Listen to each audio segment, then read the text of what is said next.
According to a source, Donovan Hill has died at age 18. Hill was the California teenager who led to increased safety protections and regulations for young football players after an injury left him paralyzed. In 2011, Hill's story became national news when the 13-year-old fractured his spine during a Pop Warner Championship game in Laguna Hills, California. In a 2014 lawsuit against the Youth League, Hill and his mother, Crystal Dixon, claimed that the teen used a dangerous head-first tackling technique taught by his coaches, which subsequently led to his paralysis. I remember I was on the bed and they was asking, they were seeing what I could feel or not. I was like, can you feel this? Can you feel that? And I kept saying no. Doctors confirmed what everyone feared. Donovan's neck was broken. He was paralyzed from the neck down. A closer look at the play reveals what happened. Donovan led with his head when making the tackle. Worse yet, his head was down. Was this something Donovan did a lot, putting his head down? Unfortunately, yeah. Donovan was our player that just seemed to come in a lot like that. And I'll be honest, I would say things like, you keep hitting like that, you're going to end up in a goddamn wheelchair.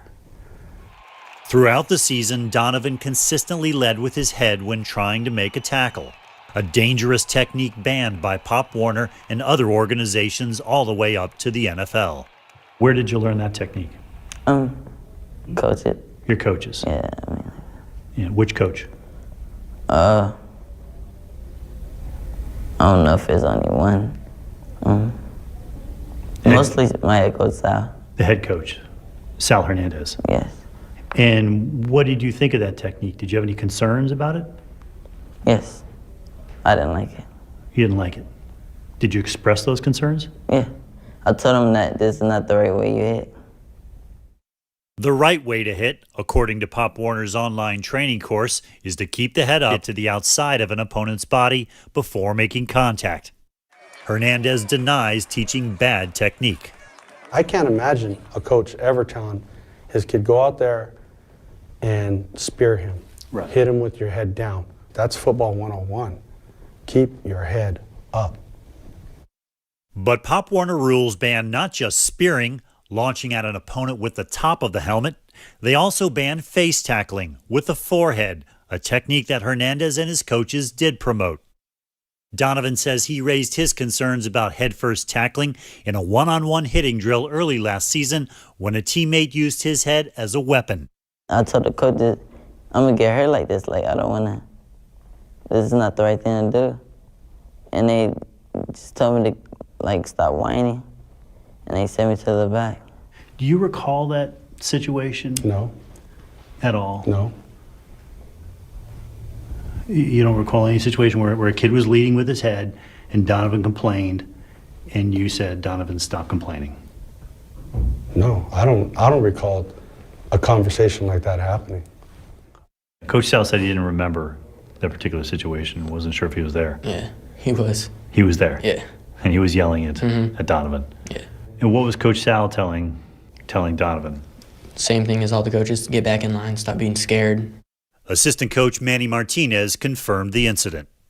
I know the exact moment. We have this kid, he goes in to hit Donovan, and Donovan kind of backs out. And we're saying, what are you doing? Go hit. There's your hitting drills, you got to go. He's saying he's hitting with his head. It's like, no, he's not hitting with his head, he's hitting with his forehead. That's kind of where you're supposed to hit if you're going head up. And after that, I just started hitting with my head because that's what they told me to do. As a head coach, Hernandez was required to pass Pop Warner's online training course. Assistant coaches like Martinez aren't even required to review the materials, and he says he never did. So how do you know about tackling? Been playing since I was 10 years old. But how do you know what is truly the right way versus what you've learned in the past if you haven't taken the test and learned the curriculum? I couldn't say. I mean, I only know what I've been taught. I've been taught, and like I said, I think it's the right way. It's the right way to do it because I've never been injured and I played my whole life. Ready? Wait. Let's go. Now, this is Donovan's life. A medical bed in the apartment he shares with his aunt and his mother, and a wheelchair, where everyday life has become a struggle. Pushing and pulling, pushing and pulling. Already, Donovan's rehab and medical bills have topped $2 million. We need to elongate your arms, remember? We don't want your arms stuck in that position, okay? Find that center of mass for me. Hurts? His mother's insurance, through the grocery store where she works, covers 80%, leaving her hundreds of thousands in debt with no end in sight. I have no idea how I'm going to pay that. I have no idea what's going to happen to my baby when he's 18 and of age. Who's going to help him? Where is it going to come from? It breaks my heart. It hurts. It makes me angry. So who bears responsibility for what happened to you? The people that taught me how to hit this way. Your coaches. What emotions do you have for your coaches? I still love all my coaches. Still love them? Yeah, all my coaches, yes. He said, I still love my coaches.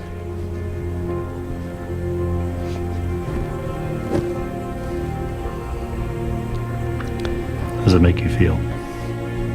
I love him,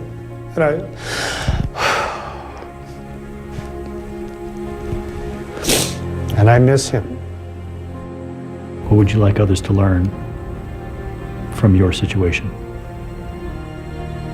Do what you think is the best and never be pressured into doing something you know that isn't right.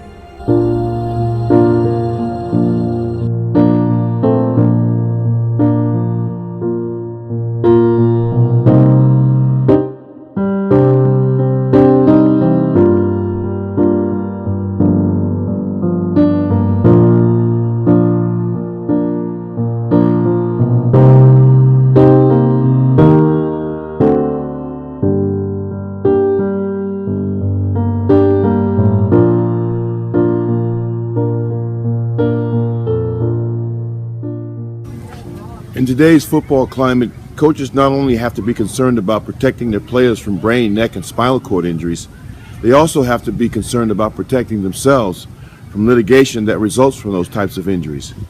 With the recent out-of-court settlements of National Pop Warner for the suicide of a 25-year-old former Pop Warner player, and the out-of-court settlement for the paralysis suffered by Donovan Hill, is a clear indication that courts are now aware of what injurious instruction is and what is not injurious instruction is. So you as a coach have to protect, like I said, not only your players, but you have to protect your family, your home, and anything that you have of value from potentially being taken from you as a result of a lawsuit. That's why you need a standard of care to protect you. That's what my helmet-free tackle safety and performance training course will give you, a personal standard of care for identifying, eliminating, and replacing the physical mechanisms, tackling terminology, tackling drills, and tackling techniques that lead directly to crown-first impact or exposing their helmet to contact while they're in the act of making a tackle. Anytime you put your head and your rear end on the same level, you're exposing your crown.